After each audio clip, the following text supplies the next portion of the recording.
Assalamualaikum warahmatullahi wabarakatuh teman-teman. Kembali lagi bersama saya Gilang Anika Abi. Pada kesempatan yang baik ini saya ingin kembali menceritakan, ingin kembali bikin sebuah video sejarah Islam. Yang mana kalau sebelum-sebelumnya itu mungkin tentang sejarah yang ada di Timur Tengah.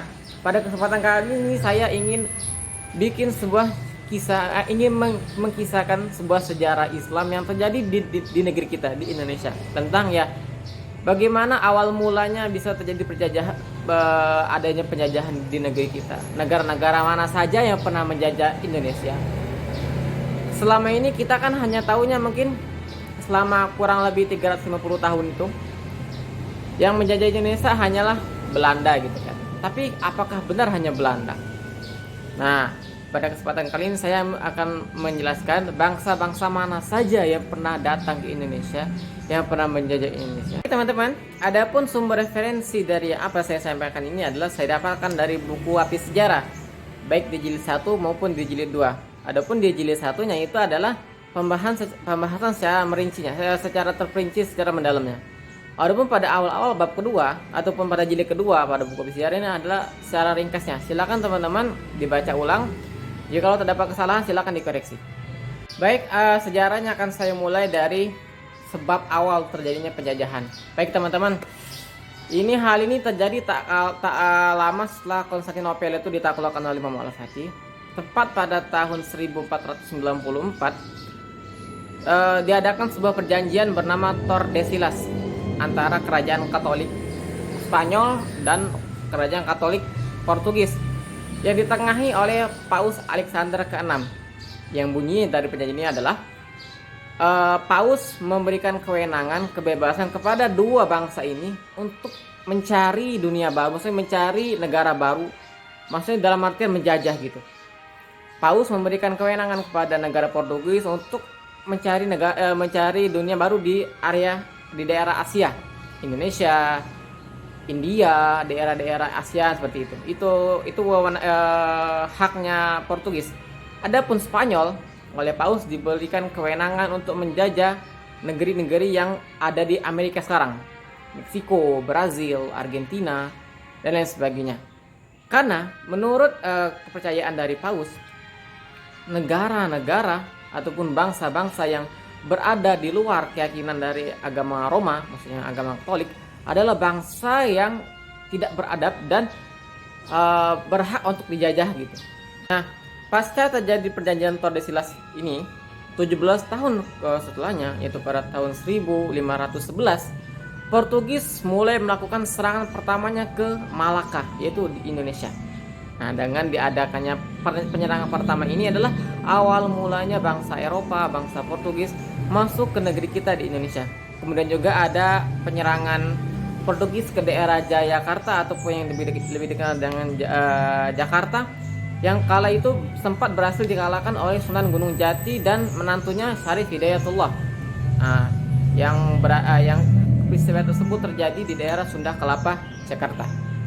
Sehingga dapat dikatakan pada tahun 1511 adalah awal mula terjadinya penyerangan ataupun penjajahan negara barat, khususnya negara Katolik ke Nusantara Indonesia. Ini baru Katolik teman-teman ya, belum Protestan.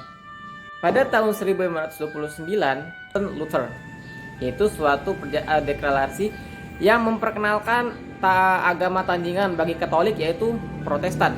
Di antara negara Protestan adalah Inggris dan Belanda. Karena pada saat itu Belanda itu masih di bawah jajahan dari Spanyol, dari Katolik, sehingga mereka tidak tahan dijajah dan mereka pun ingin memerdekakan diri, sehingga mereka pun berhasil memerdekakan diri dan membuat agama baru, yaitu agama Protestan pada tahun 1529 ini. Merasa tidak mau kalah, akhirnya Belanda yang baru merdeka pun mulai datang ke negeri Asia dan Indonesia dengan niat menjajah dan mencari kekayaan. Sehingga pada saat itu teman-teman, di Indonesia terdapat dua kekuatan imperialis barat, yaitu Katolik dan Protestan. Dan keduanya ini sangat tidak sama, sangat bertentangan, sangat kontradiktif, sehingga Protestan berhadapan dengan Katolik dan keduanya ini melawan Indonesia. Jadi bisa disebut dengan perang segitiga seperti itu yang terjadi di Indonesia. Teman-teman, dilanjut. pada awal tahun 1800-an terjadi sebuah revolusi Perancis atau lebih dikenal dengan Perang Perancis yang dibawahi ataupun dipimpin oleh Napoleon Bonaparte dari Perancis. Akibatnya pada peperangan ini Belanda sempat kalah dari Perancis sehingga Indonesia jatuh ke tangan Perancis dimulai dari tahun 1808. Nah, sehingga ketika itu Belanda berhasil dikuasai oleh Prancis sehingga Raja Belanda itu lari ke Inggris meminta pertolongan ke Raja Inggris, sehingga kekuasaan yang ada di Indonesia itu adalah dipegang oleh Prancis di bawah pimpinan gubernur jenderalnya ada Gubernur Daendels. Mungkin teman-teman sudah nggak asing dengan nama Gubernur Daendels. Beliau adalah orang yang menciptakan ataupun mencetuskan membuat jalan terpanjang di Pulau Jawa dimulai dari Anyer hingga ke Panurukan di dekat Madura seperti teman-teman ya. Akan tetapi jajahan Prancis terhadap Indonesia ini tidak berlangsung lama, hanya sekitar dari tahun 1808 sampai 1811 karena Belanda itu meminta pertolongan kepada Inggris karena mereka sesama negeri Protestan, sehingga Inggris pun dapat mengalahkan Prancis, sehingga sebagai imbalan atas kerjasanya Inggris terhadap Belanda, sementara waktu Belanda pun memberikan kekuasaan Indonesia kepada Inggris, sehingga ketika itu Indonesia sempat dijajah oleh Inggris di bawah gubernur jenderalnya Stamford Raffles. Nah, teman-teman mungkin sudah nggak itu ya, Stamford Raffles itu jenderal yang menemukan bunga Rafflesia arnodil di Bengkulu. Nah, teman-teman, pada tahun 1816 Inggris pun mengembalikan kekuasaannya kepada Belanda, sehingga Indonesia pun kembali dijajah Belanda hingga tahun 1942 sebelum akhirnya nanti Belanda pun menyerahkan kekuasaannya kepada Jepang hingga tahun 1945. Nah, teman-teman, kesimpulannya adalah dari tahun 1511 awal penjajahan dari Portugis hingga berakhirnya kekuasaan Jepang di tahun 1945, terdapat kesimpulan bahwasanya bukan hanya bangsa Belanda yang pernah menjajah Indonesia, tapi ada bangsa-bangsa lain, di antaranya ada Portugis, Prancis, Inggris, dan Belanda. Teman-teman, mungkin sekianlah sejarah singkat yang dapat saya sampaikan tentang awal mula terjadinya penjajahan dan bangsa-bangsa apa saja yang pernah menjajah Indonesia. Tapi apakah penjajahan itu sudah berakhir?